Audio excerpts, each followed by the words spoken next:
ಗೃಹಲಕ್ಷ್ಮಿ ಯೋಜನೆಯ 12ನೇ ಕಂತಿನ ಹಣ ಯಾವಾಗ ಬರುತ್ತೆ ಅಂತ ಸಾಕಷ್ಟು ಜನ ಕಮೆಂಟ್ಸ್ ಅನ್ನ ಮಾಡ್ತಾನೆ ಇದ್ದೀರಾ.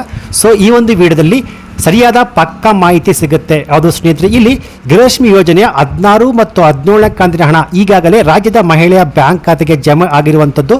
ಈಗ ಹೌದು, ಇಲ್ಲಿ 14ನೇ ಕಂತಿನ ಹಣ 90% ಮಹಿಳೆಯ ಬ್ಯಾಂಕ್ ಖಾತೆಗೆ ಜಮಾ ಆಗಿದೆ. ಹಾಗೆಯೇ 17ನೇ ಕಂತಿನ ಹಣ ಕೂಡ 70% ಮಹಿಳೆಯ ಬ್ಯಾಂಕ್ ಖಾತೆಗೆ ಜಮೆ ಆಗಿರುವಂಥದ್ದು. ಹಾಗೆಯೇ ಬಾಕಿ ಉಳಿದ ಮಹಿಳೆಯರಿಗೆ ಯಾವಾಗ ಜಮಾ ಆಗುತ್ತೆ, ಹಾಗೆಯೇ ಇನ್ನು ಉಳಿದ 18ನೇ ಕಂತಿನ ಹಣ ಯಾವಾಗ ನಿಮ್ಮ ಬ್ಯಾಂಕ್ ಖಾತೆಗೆ ಜಮಾ ಆಗಲು ಶುರು ಆಗುತ್ತೆ ಎನ್ನುವ ಪಕ್ಕಾ ಇನ್ಫಾರ್ಮೇಷನ್ ಈ ಒಂದು ವಿಡಿಯೋದಲ್ಲಿ ನಿಮಗೆ ಸಿಗುತ್ತೆ.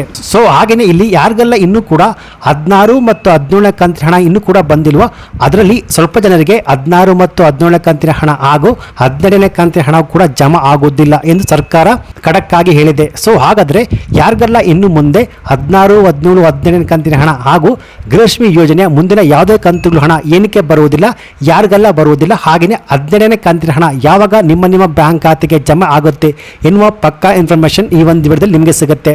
ಸೊ ಯಾರೆಲ್ಲ ಗೃಹಲಕ್ಷ್ಮಿ ಯೋಜನೆ ಹಣಕ್ಕಾಗಿ ವೇಟ್ ಮಾಡ್ತಿದ್ರು ಈ ವಿಡಿಯೋವನ್ನು ಸ್ಕಿಪ್ ಮಾಡದೆ ಫುಲ್ ವಿಡಿಯೋ ಕೊನೆವರೆಗೂ ನೋಡಿ. ಬನ್ನಿ ವಿಡಿಯೋವನ್ನು ಶುರು ಮಾಡೋಣ. ಅದಕ್ಕಿಂತ ಮುಂಚೆ ನೀವಿನ್ನು PKV ಕನ್ನಡ ಯೂಟ್ಯೂಬ್ ಚಾನಲ್ಗೆ ಸಬ್ಸ್ಕ್ರೈಬ್ ಮಾಡಿಲ್ಲ ಅಂದರೆ ದಯವಿಟ್ಟು ಇಲ್ಲಿ ಕಾಣುವಂತಹ ಸಬ್ಸ್ಕ್ರೈಬ್ ಬಟನ್ ಪ್ರೆಸ್ ಮಾಡಿಕೊಳ್ಳಿ. ಹಾಗೆಯೇ ಪಕ್ಕದಲ್ಲಿ ಬರುವಂತಹ ಬೆಲ್ ಬಟನ್ ಒತ್ತಿ. ಸೊ ನಾನು ಯಾವುದೋ ಒಂದು ವಿಡಿಯೋವನ್ನು ಅಪ್ಲೋಡ್ ಮಾಡಿದಾಗ ನೀವು ನೋಡಬಹುದು. ಹಾಗೆಯೇ ಅನೇಕ ಜನ ವಿಡಿಯೋವನ್ನು ನೋಡ್ತಾ ಇದ್ದೀರಾ, ಆದರೆ ಸಬ್ಸ್ಕ್ರೈಬ್ ಮಾಡ್ತಿಲ್ಲ. ದಯವಿಟ್ಟು ಸಬ್ಸ್ಕ್ರೈಬ್ ಮಾಡಿಕೊಳ್ಳಿ. ಯಾಕೆಂದರೆ ನೀವು ಮಾಡುವ ಒಂದೇ ಒಂದು ಲೈಕ್ ಮತ್ತು ಸಬ್ಸ್ಕ್ರೈಬಿಂದ ನಿಮಗೆ ಇದೇ ರೀತಿಯಾದ ಉಪಯುಕ್ತ ಮಾಹಿತಿಗಳು ಕಂಟಿನ್ಯೂ ಆಗಿ ಸಿಗುತ್ತೆ. ಹೌದು ಸ್ನೇಹಿತರೆ, ಕಳೆದ 3 ತಿಂಗಳಿಂದ ಗೃಹಲಕ್ಷ್ಮಿ ಯೋಜನೆಯ ಹಣ ನಮ್ಮ ಬ್ಯಾಂಕ್ ಖಾತೆಗೆ ಜಮಾ ಆಗಿಲ್ಲ ಅಂತ ವೇಟ್ ಮಾಡ್ತಿದ್ದವರಿಗೆ ಕೊನೆಗೂ ಈಗ 3 ಕಂತುಗಳ ಹಣ ಒಟ್ಟು 600 ರೂಪಾಯಿ ಹಣ ಜಮಾ ಆಗಿದೆ. 14ನೇ ಕಂತಿನ ಹಣ ಬಹಳಷ್ಟು 64% ಮಹಿಳೆಯ ಬ್ಯಾಂಕ್ ಖಾತೆಗೆ ಜಮಾ ಆಗಿರುವಂಥದ್ದು ಹಾಗೂ 17ನೇ ಕಂತಿನ ಹಣ ಆಲ್ಮೋಸ್ಟ್ 27% ಮಹಿಳೆಯ ಬ್ಯಾಂಕ್ ಖಾತೆಗೆ ಜಮಾ ಆಗಿರುವಂಥದ್ದು. ಹಾಗೆಯೇ ಇಲ್ಲಿ 12ನೇ ಕಂತಿನ ಹಣ ಯಾವಾಗ ನಿಮ್ಮ ಬ್ಯಾಂಕ್ ಖಾತೆಗೆ ಜಮಾ ಆಗುತ್ತೆ, ಜಮಾ ಆಗಲು ಶುರುವಾಗುತ್ತೆ ಎಂದು ಖುದ್ದಾಗಿ ಸಚಿವೆ ಲಕ್ಷ್ಮೀ ಹೆಬ್ಬಾಳ್ಕರ್ ಅವರೇ ಮಾಹಿತಿಯನ್ನು ಕೊಟ್ಟಿದ್ದಾರೆ. ಹಾಗೆಯೇ ಇಲ್ಲಿ ಕೆಲವೊಬ್ಬರಿಗೆ ಇನ್ನೂ ಕೂಡ 16 ಮತ್ತು 17ನೇ ಕಂತಿನ ಹಣ ಜಮಾ ಆಗಿಲ್ಲ. ಅದರಲ್ಲಿ ಸ್ವಲ್ಪ ಜನರಿಗೆ ಈ ಹಣ ಜಮಾ ಆಗುವುದೇ ಇಲ್ಲ. ಹಾಗೆ ಇನ್ನು ಮುಂದಕ್ಕೆ ಬರುವಂತಹ 12ನೇ ಕಂತಿನ ಹಣ ಕೂಡ ಬರುವುದಿಲ್ಲ. ಹಾಗೆಯೇ ಗೃಹಲಕ್ಷ್ಮಿ ಯೋಜನೆ ಯಾವುದೇ ಕಂತುಗಳ ಹಣ ಕೂಡ ಇವರ ಬ್ಯಾಂಕಿಗೆ ಜಮಾ ಆಗುವುದಿಲ್ಲ ಎಂದು ಸರ್ಕಾರ ಆಲ್ರೆಡಿ ಖಡಕ್ಕಾಗಿ ಹೇಳಿದ್ದಾರೆ.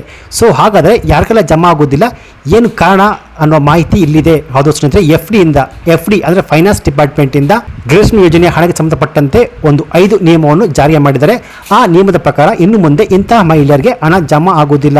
ಸೊ ಆ 5 ಹೊಸ ನಿಯಮಗಳು ಯಾವುದು ಅಂತ ತಿಳಿದುಕೊಳ್ಳಕ್ಕಿಂತ ಮುಂಚೆ ಬಾಕಿ ಇರುವಂತಹ 16 ಮತ್ತು 17ನೇ ಕಂತಿನ ಹಣ ನಾಳೆ ಯಾವ್ಯಾವ ಜಿಲ್ಲೆಗೆ ಜಮಾ ಆಗುತ್ತೆ, ಹಾಗೆಯೇ 18ನೇ ಕಂತಿನ ಹಣ ಯಾವ ಜಿಲ್ಲೆಗೆ ನಾಳೆಯಿಂದ ಜಮಾ ಆಗಲು ಶುರು ಆಗುತ್ತೆ ಅಂದರೆ ಆ ಜಿಲ್ಲೆಗಳ ಹೆಸರು ಹೀಗಿದೆ: ಬೆಳಗಾವಿ, ಬಾಗಲಕೋಟೆ, ಹಾವೇರಿ, ಬಳ್ಳಾರಿ, ಕಲಬುರಗಿ, ರಾಯಚೂರು, ಬೆಂಗಳೂರು ನಗರ, ಬೆಂಗಳೂರು ಗ್ರಾಮಾಂತರ, ಚಿತ್ರದುರ್ಗ, ಶಿವಮೊಗ್ಗ, ಚಿಕ್ಕಮಗಳೂರು, ಹಾಸನ, ಕೊಡಗು, ಉಡುಪಿ, ಮಂಡ್ಯ, ವಿಜಯಪುರ, ಧಾರವಾಡ, ಗದಗ, ಉತ್ತರ ಕನ್ನಡ, ಬೀದರ್, ಕೊಪ್ಪಳ, ಯಾದಗಿರಿ, ವಿಜಯನಗರ, ರಾಮನಗರ, ಚಿಕ್ಕಬಳ್ಳಾಪುರ, ದಾವಣಗೆರೆ, ಕೋಲಾರ, ತುಮಕೂರು, ದಕ್ಷಿಣ ಕನ್ನಡ, ಮೈಸೂರು. ಸೊ 28 ಜಿಲ್ಲೆಯ ಪ್ರತಿಯೊಂದು ಫಲಾನುಭವಿಗಳ ಬ್ಯಾಂಕ್ ಖಾತೆಗೆ ಬಾಕಿ ಇರುವಂತಹ 16 ಮತ್ತು 17ನೇ ಕಂತಿನ ಹಣ ಜೊತೆಗೆ 12ನೇ ಕಂತಿನ 200 ರೂಪಾಯಿ ಕೂಡ ನಾಳೆಯಿಂದ ಜಮಾ ಆಗಲು ಶುರು ಆಗುತ್ತೆ. ಜೊತೆಗೆ ಅನ್ನಭಾಗ್ಯದ ಪೆಂಡಿಂಗ್ ಇರುವಂತಹ ಏನು 5 ತಿಂಗಳ ಅಕ್ಕಿ ಹಣ ಬಂದಿರುವ ಆ 2100 ಹಣ ಜಮಾ ಆಗುವಂಥದ್ದು.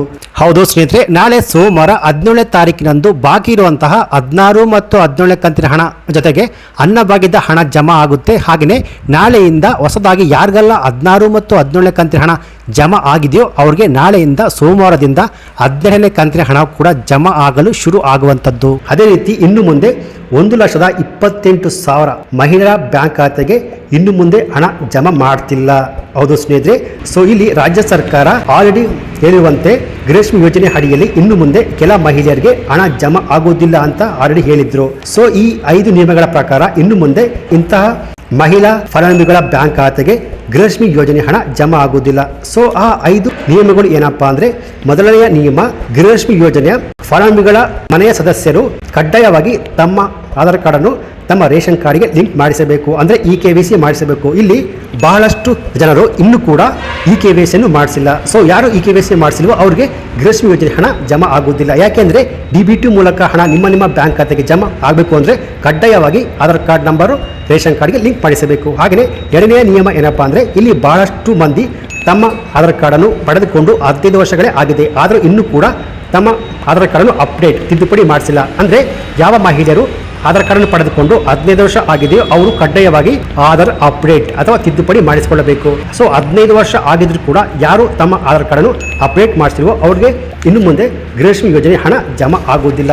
ಹಾಗೆಯೇ ಮೂರನೆಯ ನಿಯಮ ಏನಪ್ಪಾ ಅಂದರೆ ಇಲ್ಲಿ ಬಹಳಷ್ಟು ಗೃಹಲಕ್ಷ್ಮಿಯರು ಸರ್ಕಾರಕ್ಕೆ ತೆರಿಗೆ ಕಟ್ಟುತ್ತಿರುವುದು ಸರ್ಕಾರಕ್ಕೆ ತಿಳಿದು ಬಂದಿದೆ. ಅಂದರೆ ಯಾರು IT GST ಫೈಲ್ ಮಾಡ್ತಾ ಇದ್ದಾರೋ ಅವರಿಗೆ ಇನ್ನು ಮುಂದೆ ಗೃಹಲಕ್ಷ್ಮಿ ಸ್ಕೀಮ್ ಅಡಿಯಲ್ಲಿ ಹಣ ಜಮಾ ಆಗುವುದಿಲ್ಲ. ಹಾಗೆಯೇ 4ನೆಯ ನಿಯಮ ಏನಪ್ಪಾ ಅಂದರೆ ಇಲ್ಲಿ ಸರ್ಕಾರದಿಂದ ಬರುವ ಪಡಿತರ ಅಕ್ಕಿಯನ್ನು ಯಾರು ಕಳೆದ 3 ತಿಂಗಳಿಂದ ಪಡೆದುಕೊಂಡಿರುವ ಅವರಿಗೆ ಗೃಹಲಕ್ಷ್ಮಿ ಯೋಜನೆ ಹಣ ಜಮಾ ಆಗುವುದಿಲ್ಲ. ಹಾಗೆಯೇ ಅನ್ನಭಾಗ್ಯದ ಸ್ಕೀಮ್ ಅಡಿಯಲ್ಲಿ ಕೂಡ ಹಣ ಜಮಾ ಆಗುವುದಿಲ್ಲ. ಹಾಗೆಯೇ ಈಗ ಕೊಡುತ್ತಿರುವ ಉಚಿತ ಅಕ್ಕಿ ಕೂಡ ಸಿಗುವುದಿಲ್ಲ. ಅದು ಸ್ನೇಹಿತರೆ 5ನೆಯ ನಿಯಮ ಏನಪ್ಪಾ ಅಂದರೆ ಯಾರಿಗೆ ವಾರ್ಷಿಕವಾಗಿ 7 ಲಕ್ಷಕ್ಕಿಂತ ಹೆಚ್ಚಿನ ಆದಾಯ ಬರ್ತಾ ಉಂಟು ಅವ್ರಿಗೆ ಕೂಡ ಇನ್ನು ಮುಂದೆ ಗೃಹಲಕ್ಷ್ಮಿ ಯೋಜನೆ ಹಣ ಜಮಾ ಆಗುವುದಿಲ್ಲ. ಸೊ ಈ ರೀತಿಯಾಗಿ ಸರ್ಕಾರ ತಂದಿರುವ ಈ 5 ನಿಯಮಗಳ ಪ್ರಕಾರ ಇನ್ನು ಮುಂದೆ ಇಂತಹ ಮಹಿಳೆಯರಿಗೆ ಗೃಹಲಕ್ಷ್ಮಿ ಯೋಜನೆ ಹಣ ಜಮಾ ಆಗುವುದಿಲ್ಲ ಸ್ನೇಹಿತರೆ. ಹಾಗಾದರೆ 12ನೇ ಕಂತಿನ ಹಣ ಯಾವಾಗ ನಮ್ಮ ಬ್ಯಾಂಕ್ ಖಾತೆಗೆ ಜಮಾ ಆಗುತ್ತೆ ಅಂದರೆ ಸ್ನೇಹಿತರೆ ಇಲ್ಲಿ ಖುದ್ದಾಗಿ ಸಚಿವೆ ಲಕ್ಷ್ಮೀ ಹೆಬ್ಬಾಳ್ಕರ್ ಅವರೇ ಮಾಧ್ಯಮದವರ ಎದುರು ಖಡಕ್ಕಾಗಿ ಹೇಳಿದರೆ ಅದೇನಪ್ಪ ಅಂದರೆ 12ನೇ ಕಂತಿನ ಹಣ ಸೋಮವಾರದಿಂದ ಬಿಡುಗಡೆ ಆಗುತ್ತೆ. ಯಾಕೆಂದರೆ ಇಲ್ಲಿ 16 ಮತ್ತು 17ನೇ ಕಂತಿನ ಹಣ ಆಲ್ಮೋಸ್ಟು 90% ಮಹಿಳೆ ಬ್ಯಾಂಕ್ ಖಾತೆಗೆ ಜಮಾ ಆಗಿರುವಂಥದ್ದು. ಸೊ ಈ 16 ಮತ್ತು 17ನೇ ಕಂತಿನ ಹಣ ಜಮಾ ಆದಮೇಲೆ ಸೋಮವಾರದಿಂದ 12ನೇ ಕಂತಿನ ಹಣ ಜಮಾ ಆಗುವ ಪ್ರೋಸೆಸ್ ಶುರು ಆಗುತ್ತೆ ಎನ್ನುವ ಮಾಹಿತಿಯನ್ನು ಕೊಟ್ಟಿದ್ದಾರೆ. ಸೊ ಸ್ನೇಹಿತರೆ ನಾಳೆ ಸೋಮವಾರ ತಾರೀಕು 16ರಂದು ನಿಮ್ಮ ಬ್ಯಾಂಕ್ ಖಾತೆಗೆ 12ನೇ ಕಂತಿನ 200 ರೂಪಾಯಿ ಹಣ ಜಮಾ ಆಗಲಿದೆ. ಸೊ ಒಂದು ವೇಳೆ ನಿಮಗೆ 12ನೇ ಕಂತಿನ ಹಣ ಜಮಾ ಆಗಿದ್ರೆ ನಿಮ್ಮ ಊರಿನ ಹೆಸರನ್ನು ಕಮೆಂಟ್ ಮಾಡಿ ಜಮಾ ಆಗಿದೆ ಅಂತ ಕಮೆಂಟ್ಸನ್ನು ಮಾಡಬಹುದು. ಇದಾಗಿತ್ತು ಗೃಹಲಕ್ಷ್ಮಿ ಯೋಜನೆಗೆ ಸಂಬಂಧಪಟ್ಟಂತೆ ಬಂದಿರುವ ಲೇಟೆಸ್ಟ್ ಅಪ್ಡೇಟ್ಸ್ ಮಾಹಿತಿ. ಈ ಮಾಹಿತಿ ನಿಮಗೆ ಇಷ್ಟ ಆಗಿದ್ರೆ ಈ ವಿಡಿಯೋಗೊಂದು ಲೈಕ್ ಕೊಟ್ಟು ಈ ವಿಡಿಯೋವನ್ನು ಗೃಹಲಕ್ಷ್ಮಿ ಯೋಜನೆ ಹಣವನ್ನು ಪಡೆಯುತ್ತಿರುವ ಎಲ್ಲ ಮಹಿಳೆಯರಿಗೆ ನಿಮ್ಮ ಫೇಸ್ಬುಕ್ ವಾಟ್ಸಪ್ ಮೂಲಕ ಶೇರ್ ಮಾಡಿ. ಹಾಗೆಯೇ ಇದೇ ರೀತಿಯಾದ ಉಪಯುಕ್ತ ಮಾಹಿತಿಗೆ ಕೂಡಲೇ PKV Kannada YouTube channel subscribe ಮಾಡ್ಕೊಳ್ಳಿ. Thanks for watching.